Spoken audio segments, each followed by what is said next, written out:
Eu cumprimento a todos com a paz do nosso Senhor Jesus Cristo. Louvo a Deus pela feliz oportunidade de estarmos aqui estudando mais uma lição da Escola Bíblica Dominical. Estamos com a lição de número 7. É esta lição que nós iremos estudar nesta videoaula de forma bem clara, bem sucinta, para que possamos, no dia 18 de maio de 2025, abordar esta lição de forma mais detalhada em sala de aula, mas nós estamos aqui para tirar algumas dúvidas e oferecer mais subsídios para que professores e alunos possam debater em sala de aula. Nós temos a lição, como eu já falei, de número 7, ela traz o título Eu sou a ressurreição e a vida, baseada no Evangelho conforme escreveu João. O texto áureo da lição nos diz, disse-lhe Jesus, Eu sou a ressurreição e a vida. Quem crê em mim, ainda que esteja morto, viverá. João 11, 25. A verdade prática, o Senhor Jesus Cristo é a ressurreição e a vida, e por essa razão, temos a garantia de que um dia teremos um corpo glorioso como o dele. Graças a Deus, que maravilha! A lição tem como texto bíblico básico João, capítulo 11, versículos 14 e 15, e 17 a 21, e também 23 a 27, que relata precisamente o episódio da ressurreição de Lázaro. A lição está dividida em 3 tópicos. O primeiro, o propósito de Jesus. O segundo, o encontro de Marta com Jesus. E o terceiro tópico, a doutrina bíblica da ressurreição do corpo. A doutrina da ressurreição é uma das mais grandiosa e gloriosa que nós temos na palavra de Deus inserida. A ressurreição é o que nós cremos, é o que nós professamos, a ressurreição dos mortos. Haverá 2 ressurreições, a primeira ressurreição para os salvos, a última ressurreição é para os ímpios, o qual vão comparecer ao trono branco para serem julgados e lançado no lago de fogo com a morte e o inferno. Mas nós aguardamos a primeira ressurreição, que é a ressurreição gloriosa, a ressurreição em que os nossos corpos serão transformados, no dia em que a igreja for arrebatada, então nós seremos transformados e junto com os mortos ressuscitados, nós ingressaremos no espaço ao encontro do Senhor Jesus Cristo. Prezados irmãos, diletos amigos, o que nós vemos aqui na lição, basicamente, é justamente a ressurreição de Lázaro.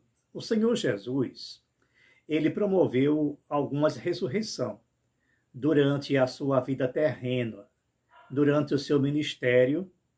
Ele ressuscitou o filho da viúva de Naim, ele ressuscitou a filha de Jairo, conforme está escrito em Lucas 7, 1 e 15, vocês podem conferir, e também Marcos 5, 22 e 23, que foram exemplos, porque o Senhor Jesus, ele não saiu assim, ressuscitando todo mundo que morria, ele ia ressuscitar. Os milagres de Jesus Cristo é uma amostra do seu poder, é uma lição que ele nos traz para a nossa edificação. Então Jesus curava, Jesus expulsava demônios, Jesus ressuscitava mortos, como exemplo para mostrar quem ele era. Ele queria se apresentar à raça humana como Deus, como enviado por Deus para propagar o Evangelho. Então, esses milagres que o Senhor Jesus operava, nada mais é do que uma demonstração de poder, ou seja, ele queria se tornar conhecido. Ele queria que todos chegassem ao pleno conhecimento da verdade. Então, a ressurreição é uma amostra. A ressurreição de Lázaro é uma amostra. A ressurreição do filho, aliás, do filho da viúva de Naim também, como da filha de Jairo, são apenas exemplos para que o povo viesse a acreditar que ele realmente era a ressurreição e a vida, porque ele fez uma série de declarações dizendo que era a porta, que era o caminho, que era a vida, mostrando que ninguém iria ao Pai senão por ele. Então, para que as pessoas entendessem, que infelizmente ainda hoje não entenderam, quando ele disse, eu sou o caminho, ele não falou que é um caminho, ele falou que era o caminho. Portanto, não tem outro caminho, não tem outra porta que leve à salvação, que leve a Deus. Pode aparecer inúmeras portas, mas somente uma dá acesso ao céu. Pode aparecer vários caminhos, mas somente um dá acesso a Deus. E ainda hoje, a grande maioria da humanidade não entendeu ainda essa mensagem. A ressurreição dos mortos é uma realidade bíblica. O Senhor Jesus sempre tem um propósito nos seus milagres. Ele não faz por capricho, ele não faz por vaidade, ele realiza sempre com um propósito. No primeiro item da nossa lição, quando ele fala o propósito de Jesus Cristo, qual era o propósito que ele tinha em ressuscitar Lázaro? Ora, Lázaro era um dos seus melhores amigos. Sempre que ele ia para um lugar que dava acesso à casa de Lázaro, então ele pousava na casa desse amigo, que era uma pessoa de destaque na sociedade naquela época. Sabemos disso porque ele tinha uma sepultura. E somente as pessoas abastadas tinham um cemitério particular.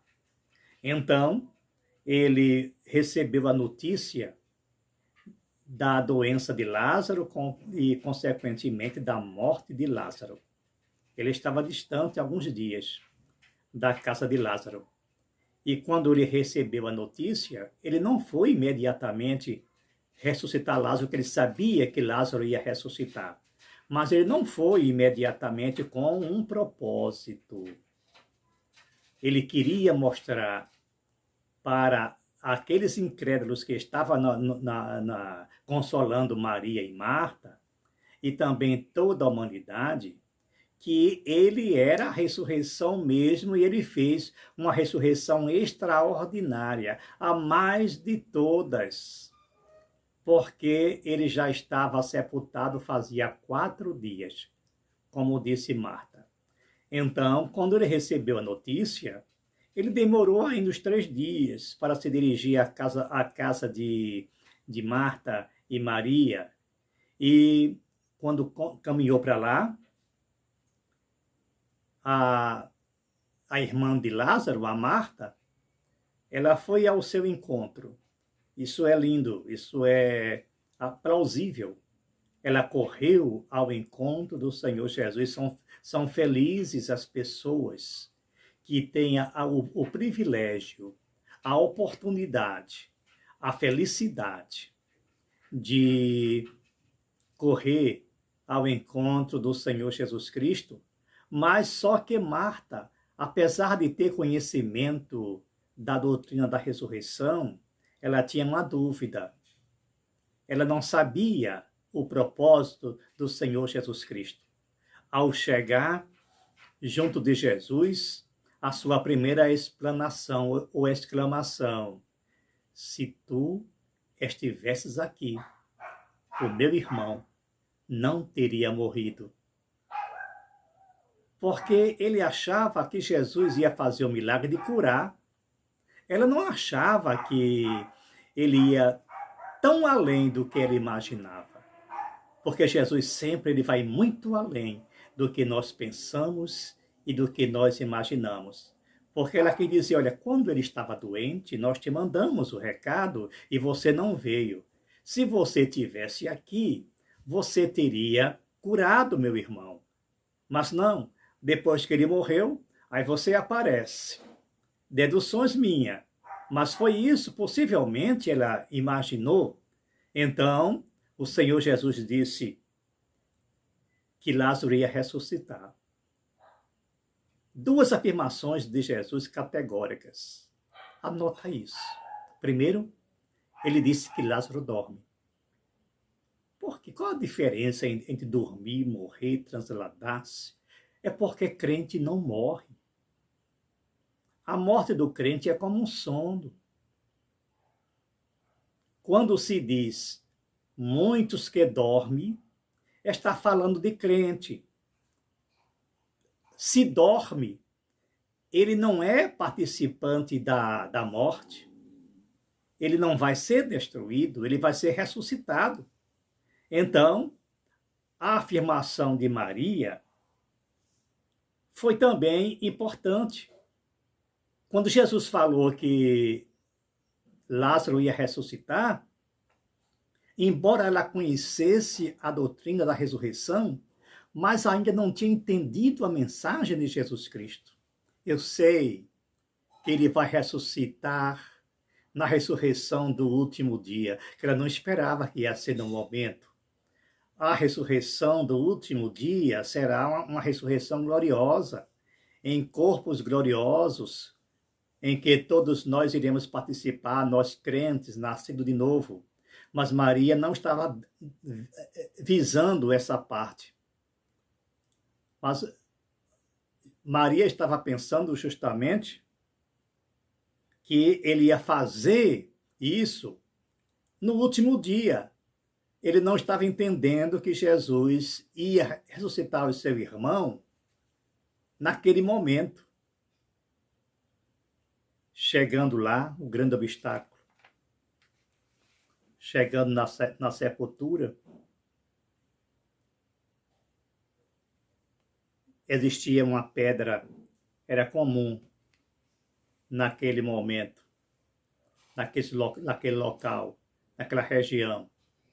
As sepulturas eram vedadas com a grande pedra. Essa pedra, essa abençoada pedra, e sempre há uma pedra no caminho. É como diz o poeta, há uma pedra no meio do caminho há uma pedra. Carlos Drummond de Andrade. Há sempre uma pedra como obstáculo. O obstáculo ali era aquela grande pedra. Ninguém esperava o comportamento, a reação do Senhor Jesus Cristo. Primeiro, algumas interrogações, algumas indagações. Por que ele demorou tanto? Proposital. Ele deixou que Lázaro morresse. Eu digo com toda a convicção, toda a certeza, Jesus deixou que Lázaro morresse. E o mais interessante, ele deixou passar muito tempo na sepultura. Deixou passar 4 dias. Por que 4 dias? Existia uma crença judaica em que a alma do falecido ficava nas redondezas por cerca de 3 dias, até seguir o seu destino. Mas isso era apenas uma mitologia que os hebreus tinham, não tem nenhuma confirmação espiritual, bíblica, mas eles imaginavam assim, porque o povo judeu era também um povo místico, um povo supersticioso, e a população cria que o espírito da pessoa fica, após a morte, 3 dias na região até partir. É uma crença de muitos povos também. Até muitos povos cristãos hoje pensam assim. Então, propositalmente, Jesus deixou passar os 3 dias. E depois ele chega para sua irmã e diz, olha, tira a pedra. Que coisa séria. Tirar a pedra. Isso nos traz uma lição sem precedente. Você já tirou a pedra? A pedra que é o obstáculo do seu caminho, o obstáculo do seu caminhar. A mensagem ainda ecoa através dos séculos. O Senhor Jesus continua dizendo para mim e para ti, tirai a pedra. Há tantas pedras no caminho que interrompe o nosso pleno acesso. Eu digo pleno porque às vezes as pessoas vão até Deus, mas de forma tão restrita. Nós temos que ter uma comunhão plena, uma sintonia plena, um contato pleno com Deus.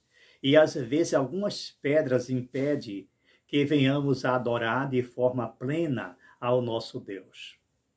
Tirai a pedra é a grande mensagem que o Senhor Jesus dá para todos nós quando ele fala com Marta, quando ele fala com Maria, e mais uma reação de incredulidade daquela mulher, quando ela diz, olha, é de 4 dias, já cheira mal, claro já que cheirava mal, ele já estava entrando no processo de decomposição, quem sabe estava muito inchado, talvez já tenha estourado.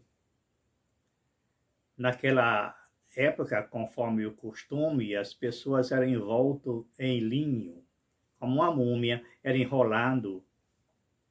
Então, o Senhor Jesus fez ali o mais espetacular, o mais extraordinário, o mais grandioso de todos os milagres que nós podemos conhecer. Ele não somente ressuscitou, ele recompôs o corpo de Lázaro, que estava entrando em putrefação. Tirai a pedra, foi o primeiro passo. Quando tirou a pedra, a ordem do Senhor Jesus Cristo, a ênfase dada à grande mensagem, Lázaro, sai para fora. E Lázaro se levanta, para a surpresa de muitos, para espanto de muitos. Lázaro se levanta amarrado com aquelas faixas. O Senhor Jesus Cristo diz, tirai as faixas para que ele possa caminhar livremente. Eu entendo aí que Jesus não tirou a faixa. Olha, se ele ressuscitou, ele podia fazer cair aquelas faixas, mas ele estava dizendo para mim, para você, que aquilo que você pode fazer, Deus não faz.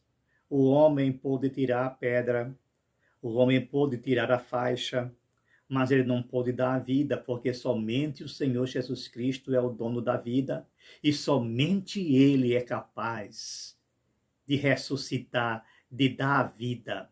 Ninguém mais é capaz de ressuscitar mortos. Então, como ele é, por excelência, o dono da vida, se nós não temos em nossas mãos o controle da vida, nós também não podemos tirar a vida de ninguém. Mas existe hoje uma corrente de que você pode tirar a vida e as mães começam a tirar a vida dos próprios filhos. Houve há tempos atrás, uma manifestação na Europa, quando uma lei foi aprovada, ou melhor, a lei não foi aprovada, para que as mães não tirassem os seus bebês antes de nascer. E elas fizeram a manifestação. E elas choravam de revolta, porque não podia matar os seus filhos. Aí vocês veem até que ponto chega a humanidade. Até que nível chega a raça humana. Triste, chorando, porque não se deu a ela a oportunidade de tirar a vida. Ninguém tem esse direito, porque o dono da vida é o Senhor Jesus Cristo. Glória a Deus por isso. O milagre executado ali na casa de Lázaro é o mais excelente.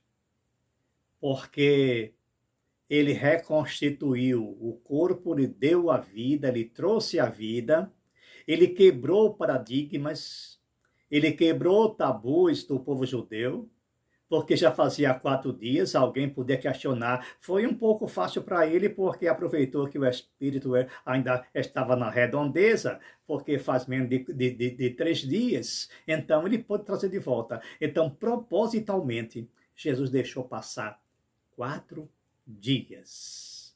Ninguém pôde questionar. Ficaram pasmos, perplexos, diante daquele milagre extraordinário. Agora eu quero voltar para a questão de Maria.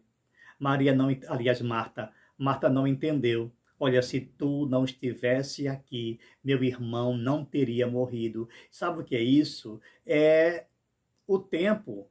Deus não se prende a tempo, Deus não se prende a ocasião, Deus não se prende a momento. O tempo dele é o Kairos. Maria estava presa ao Cronos. É aquele tempo que nós podemos medir, mas Deus não se prende a tempo. É sempre o momento dele, a ocasião dele. Ainda que demore o milagre, vale a pena esperar, porque no tempo de Deus tudo acontece. Nunca é no nosso tempo. Não foi no tempo de Marta, não é no meu tempo, não é no seu tempo. É no tempo de Deus. É no tempo de Deus que as coisas acontecem. Agora é só esperar. Esperar com fé. Esperar com paciência. Porque o tempo é algo divino. O encontro de Marta com o Senhor Jesus foi um exemplo para nós. Foi um exemplo de beleza, de grandeza e de aprendizado. Porque Marta também aprendeu. Maria também aprendeu. Agora veja o comportamento daquelas 2 irmãs. Maria precipitou-se, correu ao encontro. Marta ficou, talvez fazendo para ela, na visão dela, na concepção dela, o melhor. Preparando o banquete, preparando o lanche para o Senhor Jesus, o seu grande amigo. Então, quando Jesus chega na aldeia, Marta vai até Maria e diz: o Senhor, o Mestre, está cá e chama-te. O verbo que nós encontramos lá no original, esse chama-te, é o verbo klein. O verbo klein no grego moderno, melhor, no grego clássico, é uma convocação. O mestre está te chamando mediante convocação, uma determinação. Ele não fez o convite, ele chama as 2. Ele dá instruções às 2. Eu louvo a Deus pelo chamado. Dê graças a Deus quando o Senhor te chamou. O mestre continua a chamar. Esse chamado não foi somente para a irmã de Lázaro. Foi para mim e para você. O mestre chama-te. Para que ele chama? Ele chama para você fazer o que ele mandou. Está escrito nos evangelhos. Cada pessoa tem uma incumbência, mas todos de modo geral, têm uma única incumbência, uma inevitável incumbência de propagar o evangelho do Senhor Jesus Cristo, e uma grande maioria não faz. Alguns dizem porque não tem oportunidade, porque não pode, por isso e por aquilo, a igreja não permite. Olha, você tem N meios para falar do amor de Deus. Eu estou aqui no YouTube pregando o evangelho. É um instrumento, é o meio que eu encontrei. Nós não podemos dar desculpa e dizer: eu não prego, eu não ensino, eu não propago, porque não me é permitido. Mas você é livre. Você vai às ruas, você vai às praças, você distribui literatura, você vai nas redes sociais e clama bem alto que o Senhor Jesus Cristo salva, que o Senhor Jesus Cristo é a ressurreição e a vida, e ninguém vai impedir de você fazer isso. Glória a Deus. No item 3, a doutrina bíblica da ressurreição do corpo. A ressurreição do corpo, o milagre da ressurreição física de Lázaro, realizado por Jesus, não foi o único. João 11, 23, 24, como já observamos. Outros milagres semelhantes estão registrados nos evangelhos, conforme nós citamos anteriormente. Agora, uma questão. O que é passar da morte para a vida? Tem dois sentidos aí. Passar da morte para a vida. É isso que o Senhor Jesus quer fazer com todos nós. Primeiro, todos nós estávamos mortos em nossos delitos e pecados. E a morte do Senhor Jesus Cristo nos devolveu a vida. Todo crente é vivo. Há pessoas que estão mortas e não sabem. A morte espiritual é terrível. Quem é que está morto espiritualmente? Todos aqueles que não professam, que não confessam a Jesus Cristo como seu único Salvador, embora seja uma pessoa religiosa. Porque religião não leva aos céus. Religião não salva. Ninguém salva. Não existe nenhum substituto para o Senhor Jesus Cristo, ainda que queiram afirmar isso. Jesus é único, é o único caminho, o único meio, o único recurso, o único instrumento, o único caminho que dá acesso a Deus. Não vai adiantar buscar outro mediador, ou medianeiras, ou coisa nenhuma, porque não resolve. Quem resolve é o Senhor Jesus Cristo. Esse sim resolve todos e qualquer problemas. Então, diletos, mas existe ainda a ressurreição gloriosa.